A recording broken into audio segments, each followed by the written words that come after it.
blasts early on Monday struck the airbase near the city of Engels, more than 600 kilometers inside of Russian territory. The bombers damaged are said to be of the same type used to carry out airstrikes on Ukraine's infrastructure.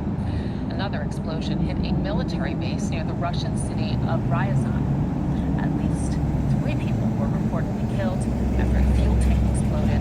So far, there has been no claim of responsibility for either of these blasts. So let's get more on this. We are joined by our correspondent, Nick Connolly, who is standing by for us. Nick, tell us a little bit more about what we know about these explosions. Yep, so far the kind of evidence we have to go on is pretty thin. Images on social media. This is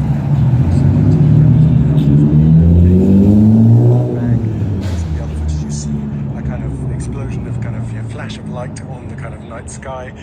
But we have heard in the case of England from the regional governor telling civilians not to panic, saying pointedly that civilian infrastructure hadn't been affected and wasn't going to be affected, so implying that definitely there had been some kind of attack on the military base there, which is basically one of the biggest strategic air bases in Russia. It's where some of the bombers that in the threat, if nuclear war became a real possibility, they would be launched from there, from planes from that base, and we've seen that base being used to then fly missiles that are aiming at Ukraine to the Caspian Sea and launch them there. So this is a real kind of direct cause and effect. If indeed this is Ukraine going after the kind of very same planes that have been wreaking such havoc on Ukraine. As for the other base there, well, we have that Russian official line that this was an explosion of a petrol tanker, but that is saying attempt to kind of explain the way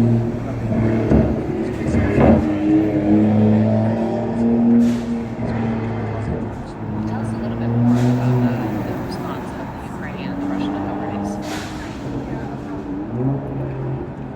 So far, the Ukrainian reports and the kind of military bloggers and social media accounts associated with Ukraine's military have been reporting on this with lots of different kind of smileys and kind of ironic text accompanying these images.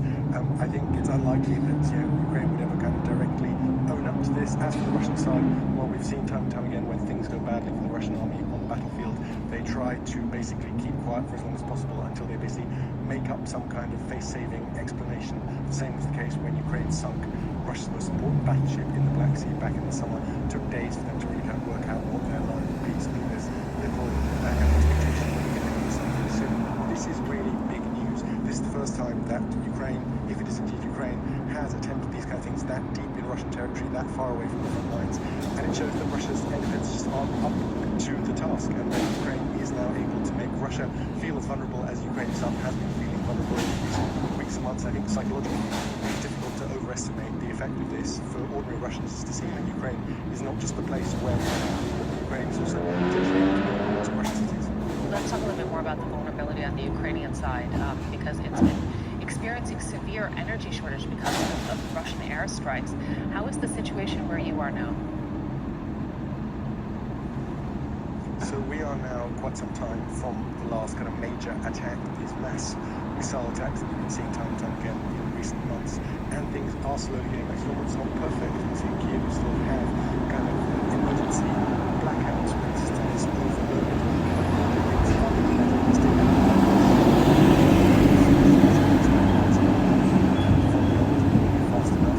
But there is a sense here in Ukraine that there is just little point in rebuilding every time the Russians decide to destroy this infrastructure, that actually it is now more worthwhile going after these targets in Russia to prevent Russia launching these kind of attacks, because there just aren't enough transformers, enough equipment on the world markets to keep on rebuilding every week. 4 or 5 months of winter to go, so definitely a kind of change. Nick Connolly in the Ukrainian capital, Kyiv. Thank you so much.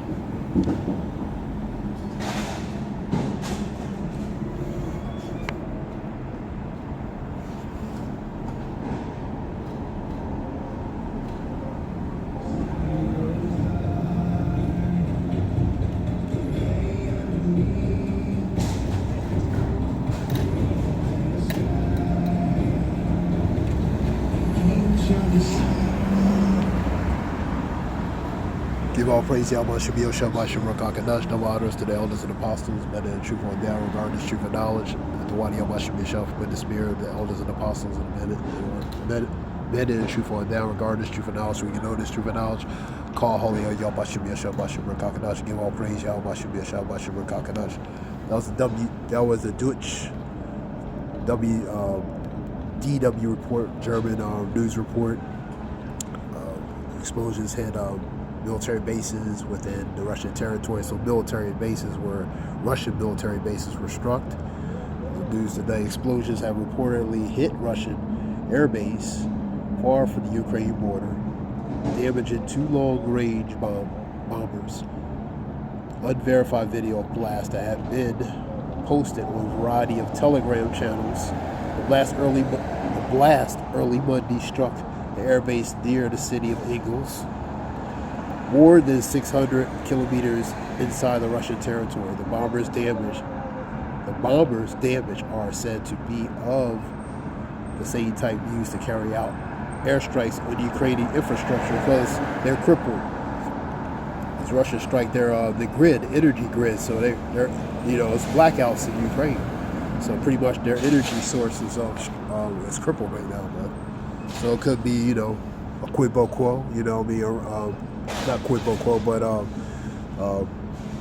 payback for payback, because of the strikes related to the energy grids. Where was that? All right, the bombers' damage are said to be one of the same type used to carry out the airstrikes on Ukraine infrastructure. Another explosion hit a military base near the Russian city of Razan. At least 3 people were reportedly killed after the fuel tank exploded. So far, there has been no claims of responsibility for either of the blasts. That was a Deutsch report, WD report. I'm going to go to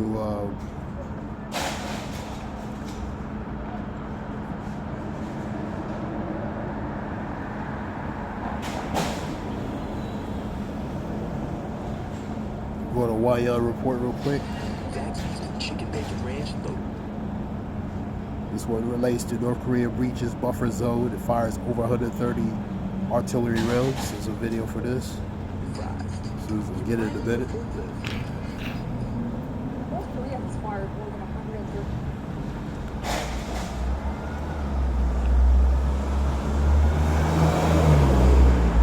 More than 130 artillery shells into the sea of its. North Korea has fired more than 130 artillery shells into the sea of its east and west coast. This comes after North Korea detected military drills across the border in the south.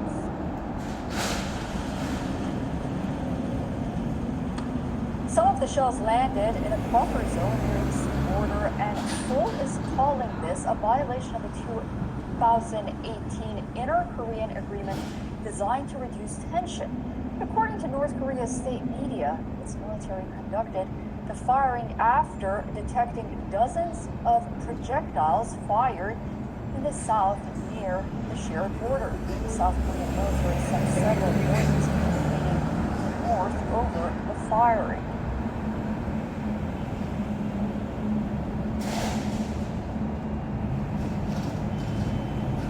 South Korea and the United States are conducting a joint land-based firing drill. Their drills are set to continue December 6th. This year, the Allies have stepped up joint military exercises. According to them, the drills are necessary to deter the nuclear-armed North, as it has resumed testing of its long-range intercontinental ballistic missiles for the first time since 2017.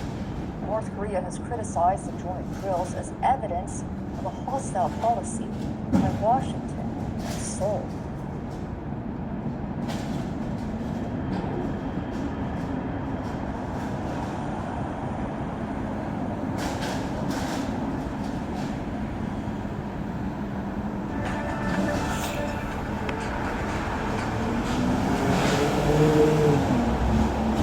Yet another form of escalation of tensions. North Korea fires 130 artillery rounds. Is the world afraid of China? Looks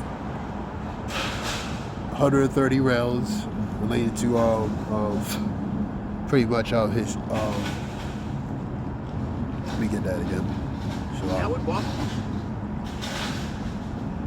Yet another form of escalation. North Korea fires over 130 artillery rounds. South Korea calls on North Korea for breaching its buffer zone. So the Rocket Man, which is a nickname they call Kim Jong-un, because he's always launching missiles, man. So you see the tensions between these nations. So we get some scriptures, So that's the times we're in. Continuance with Ukraine and Russia, North Korea, South Korea, U.S., all these nations.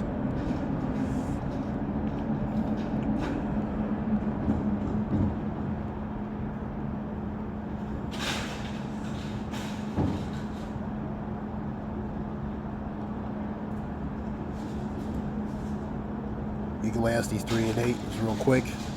A time to love, a time to hate, a time of war, and a time of peace. So we're in the time of war, man. You see the tensions of these nations, and we're in the time of war.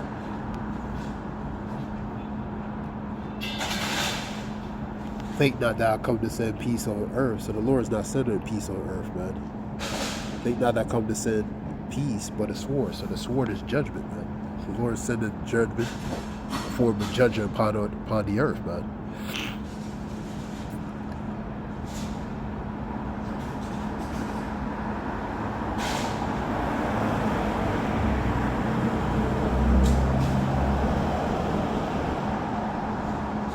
Exodus 15:3, the Lord Yahweh is a man of war. The Lord is a man of war. And the Lord Yahweh is his name. So that spirit, that warlike spirit is being manifest on the earth, man. He's allowed by forms of diversity of miseries, calamities, judgment, division he's causing. Think not thou come to send peace, but I say nay, but rather division, man. Think not I come to send peace would already be kindled, the fire, man. So that fire, the spirit of that fire, the spirit of that division, the spirit of judgment, the sword, man. So the Lord is sending that, man.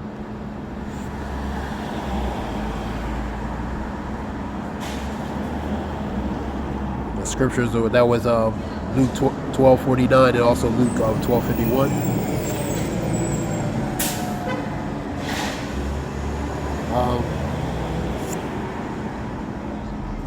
Let's get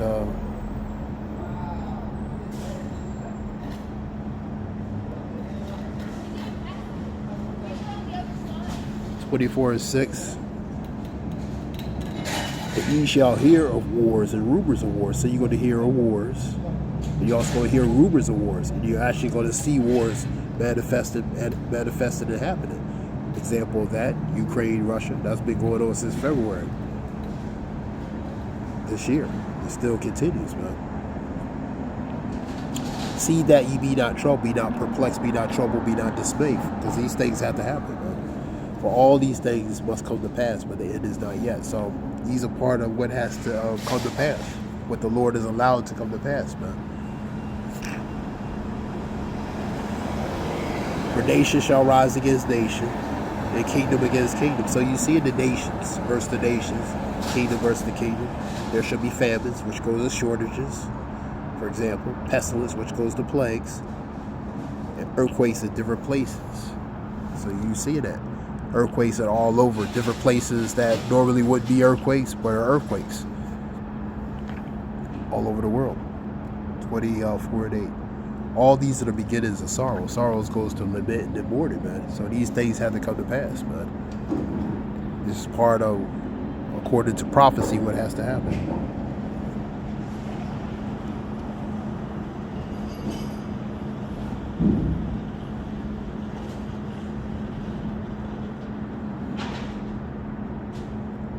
It is a joy to the just to do judgment, which is the righteous, but the destruction shall be to the workers of iniquity. That's the wicked. 21:15 of Proverbs. So ultimately, because of the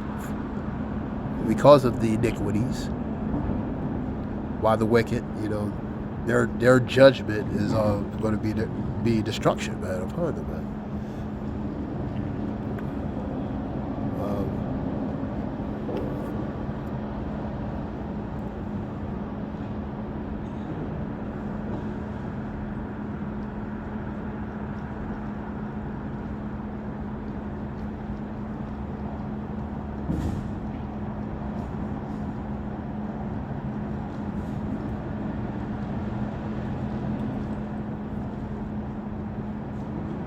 28 Psalms.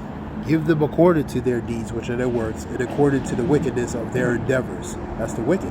Their endeavors is the desires to do certain things, man. So give them accordingly. Give them after the work of their hands and render to them. That's the wicked, man. And through their hands they do their works, man. So give them accordingly, man. That's Psalms 28 and 4. Let me see one more.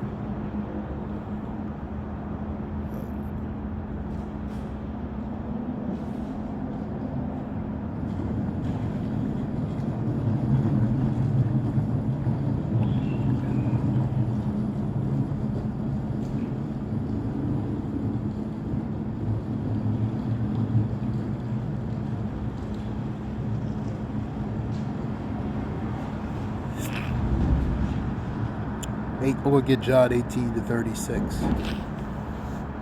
Yahushua answered, my kingdom is not of this world. If my kingdom were of this world, this age of world I'm talking about, then would my servants fight, that I should not be delivered to the Jews? But now is my kingdom not from hence. So if this was our kingdom, it'd be different, man. His servants would fight, but this is not the time and place. Everything under the scripture talk about Ecclesiastes 3:1. Time is season according to his purpose under the heavens, man. So it's a time and place. This is not the time and place, man. Because the scripture says, if